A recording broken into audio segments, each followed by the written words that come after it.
Hi friends, welcome back to மனை special food. இந்த வீடியோவில் ரொம்ப சூப்பரான ஓட்ஸ் உப்புமா எப்படி செய்கிறது அப்படின்னு பார்க்கலாம். டேஸ்ட் ரொம்பவே நல்லாயிருக்கும். ரொம்ப ஈஸியாக பண்ணிடலாம். ஒரு 10-15 நிமிஷமே நமக்கு போதும்.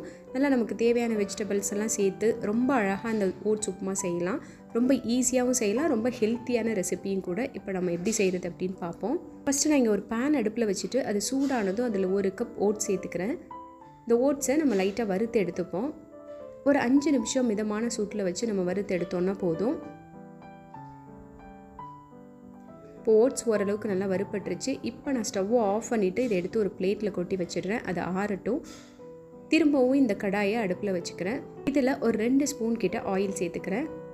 இந்த ஆயில் நல்லா சூடானதும் இதில் 1/4 டீஸ்பூன் கடுகு சேர்த்துப்போம்.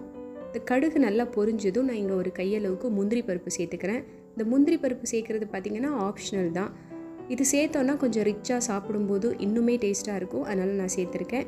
நீங்கள் வேணும்னா சேர்த்துக்கோங்க, இல்லைன்னா அதை ஸ்கிப் பண்ணிடலாம்.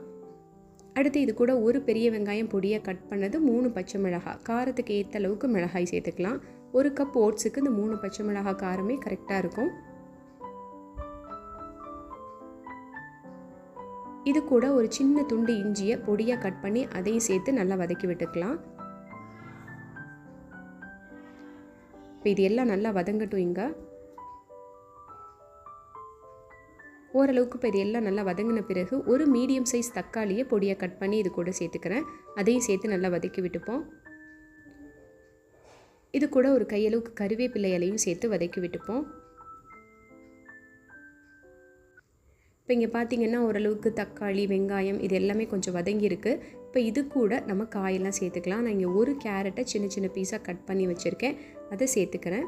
அது கூடவே ஒரு கப் அளவுக்கு க்ரீன் பீஸ். இந்த க்ரீன் பீஸ் வாங்கிட்டு வந்ததுமே அந்த மேலே இருக்க தோலை பிச்சுட்டு வெறும் க்ரீன் பீஸை ஒரு டப்பாவில் போட்டு வச்சுருந்தேன். அது நல்லா அந்த ஸ்ப்ரவுட் வந்து அழகாக வந்திருக்கு. இந்த மாதிரி ஸ்ப்ரவுட் வந்ததும் யூஸ் பண்ணோன்னா நமக்கு ரொம்ப ஹெல்த்தியானதும் கூட. அதனால் நான் அந்த மாதிரி கொஞ்சம் முளை கட்டி வச்சுட்டு இந்த மாதிரி சேர்த்துருக்கேன். இதையும் சேர்த்துட்டு நம்ம நல்லா கலந்து விட்டுப்போம். இப்போ இந்த காய்க்கு தேவையான அளவு உப்பு சேர்த்துக்கலாம். உப்பு சேர்த்து நல்லா கலந்து விட்டுடலாம்.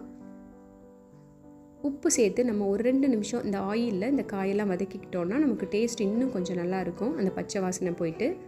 அதனால் ஒரு 2 நிமிஷம் நல்லா இதில் வதக்கி விட்டுப்போம். ஓரளவுக்கு இந்த காயெல்லாம் வதங்கின பிறகு இப்போ நம்ம இது வேகிற அளவுக்கு தண்ணி சேர்த்துக்கலாம்.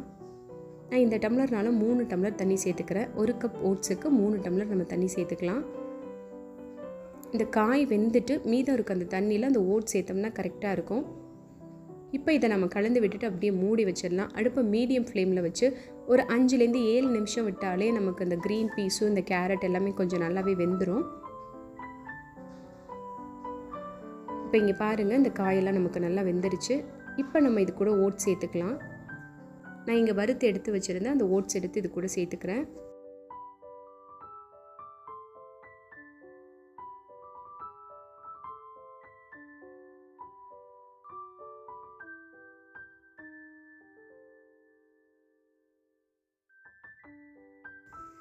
ஓட்ஸை சேர்த்து கலந்து விட்டிங்கன்னா நமக்கு இந்த மாதிரி தான் இருக்கும். கொஞ்சம் கெட்டியாக தான் இருக்கும். நிறைய தண்ணி இருந்தால் கொஞ்சம் கொழ கொழன்னு ஆகிடும். இந்த மாதிரி கரெக்டாக தண்ணி இருக்கிற மாதிரியே நீங்கள் சேர்த்துக்கோங்க. சப்போஸ் நீங்கள் சேர்த்த தண்ணி பத்தலைன்னா இப்போ கொஞ்சமாக தண்ணி சேர்த்துக்கோங்க. இங்கே நம்ம சேர்த்துருக்கிறது கரெக்டாக இருக்குது. இப்போ இது எல்லாத்தையும் நல்லா மிக்ஸ் பண்ணி விட்டுட்டு நம்ம இப்படியே இந்த மாதிரி பண்ணிவிட்டு மூடி வச்சிடலாம். அடுப்பை சிம்மில் வச்சு ஒரு 5 நிமிஷம் வச்சோன்னா ஓட்ஸ் நமக்கு நல்லாவே குக் ஆகிடும். நமக்கே தெரியும், ஓட்ஸ் வந்து சூடான பாலில் போட்டாலே நல்லா வெந்துடும்.